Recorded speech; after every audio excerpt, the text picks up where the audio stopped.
खुलुमबाय बड'लेटेस्ट आपडेट चेनेलाव नोंथांखौ बयखौबो बरायबाय। दिनैनि फार्स्ट आपडेटआनो जाहैबाय बर' वुमेन जास्टिस फरामनि गाहाय नेहाथारि लीला बसुमतारिया बिबान एंगारबाय। बर' वुमेन जास्टिस फरामनि आफादगिरि डक्टर अनजालि प्रभात दैमारिया BPF हान्जायाव जयेन जानाय लोगो लोगोनो समाजारि बिजोङाव गोबां सोंखारिनायखौ नुनो मोन्दों। डक्टर अनजालि दैमारिया BPF हान्जायाव जयेन जानायनि उनाव बर' वुमेन जास्टिस फरामनि गाहाय नेहाथारि लीला बसुमतारिया बिबान एंगारबाय। मख'जाथावदि डक्टर अनजालि प्रभात दैमारिया BPF हान्जायाव हाबफैनायनि दुखुआव बिबान एंगारदों होननानै बिथां लीला बसुमतारिया खौरांगिरिजों मोगा-मोगि जानानै फोरमायदों। नैथियाव दङ चिरांनि देवस्रि दैसानि दालाङाव गलांना सासे सुबुंनि जिउ खहा। चिरां जिल्लायाव मोनसे दुखुनांथाव जाथाया जालाङो।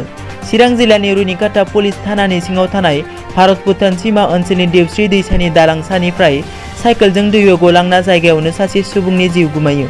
बे सुबुंखौ रुनिकाटानि थागिबि 35 बोसोर बैसोनि टिजेन बारा होनना सिनायथिनाय जादों। मिथिनाय बादिब्ला टिजेनआ देवस्रियाव दखान होयोमोन। सानजौफुनि 12 रिंगासोआव साइकेलजों देवस्रि दैसानि दालांनिफ्राय दैयाव गलांना अबथिरायै जिउ गोमायो। मख'नो गोनांदि टिजेननि जिउ गोमानायखौ लानानै चिरां जिल्ला सान्थालि फरायसा आफाद आरो ओनसोलनि थागिबि आदिबासि सुबुंफोरा गोथौयै दुखु मोननाय फोरमायदों। थामथियाव दङ NDA-PSनि बारग' गाहाय नेहाथारि BR फेरेंगिया हाग्रामा महिलारिया BTCनि गोहोआव फैनानै हिंसायारि जाथाय खालामगोनखौ गिखांदों। हाग्रामा महिलारिनि दैदेननाय BPF दोलोआ थांनाय 17 बोसोर BTCनि खुंथाय गोहोआव फैनानै बर' आरो बिदा-फंबायनि गेजेराव बुद्राय होनाया दुखुनांथाव होनना बुंदों NDA-PSनि बारग' गाहाय नेहाथारि BR फेरेंगाया।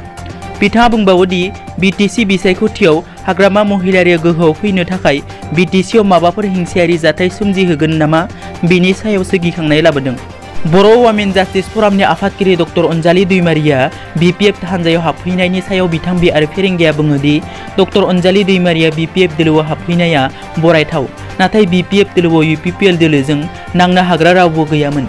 बे खेबाव अनजालि प्रभात दैमारिया BPF दोलोआव फैनानै राजखान्थिनि खेला गेलेनाया जोबोर खहाबथाव जागोन। ब्रैथियाव दङ चिरां जिल्लायाव दैयाव गबनानै सानै फरायसानि जिउ खहा। सा 10 फरायसाफोरा चिरां जिल्लानि पानबारि थानानि सिङाव थानाय रानीगाथोन मुंनि मोनसे लावखार ओंखाम जाग्रा थावनियाव बेरायनो थांदोंमोन। बिसोरनि गेजेराव सानै फरायसाया दुगैबाय थानाय समाव हाखुवा दैनि गोथौ आरो दाहार दैजों बोसोमजायो। बे जाथाया जानायनि फ्राय 2 घन्टानि उनाव पानबारि लौहारपारा गामिनि केरल दैमारिनि सासेल' फिसाज्ला 17 बोसोर बैसोनि धीतिराज दैमारि मुंनि फरायसाखौ ओनसोलनि रायजोफोरा नागिरना मोनो। ओरैहाय बर' बाजारनि भारतनि रौनिया हान्जायाव साख्रि मावनाय सोमखोर बसुमतारिनि सासेल' फिसाज्ला 18 बोसोर बैसोनि सन्जय बसुमतारिखौ 24 घन्टा बारलांनायनि उनावबो SDRF, NDRF आरो ओनसोलनि गोबां रायजो राजाफोरा नागिरसेयाव मोननो हायाखै। बाथियाव दङ वेस्ट गुवाहाटी कन्स्टिट्युएन्सिनि MLA रमेन्द्र नरेन कलितानि देहायाव कर'ना पजिटिभ। कर'ना भाइरासनि पजिटिभ केसेस मोननाया सानसेनि उनाव सानसे बांबोगासिनो।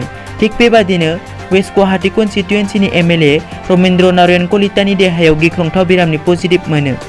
रिपर्टनि बादिब्ला बिथां रमेन्द्रआ थांनाय समबारनिफ्राय लोमजानानै दंमोन। बे समावनो बिथांनि देहायावबो कर'ना पजिटिभ मोनो।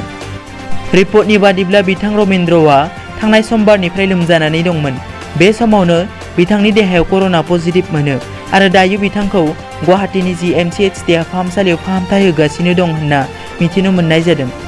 मख'नो गोनांदि गलाघाट कंग्रेस MLA आरो बारग' मन्थ्रि अजन्त नायकनि देहायावबो कर'ना पजिटिभ मोनो आरो बिथांखौबो GMCH देहा फाहामसालियाव थिसनो।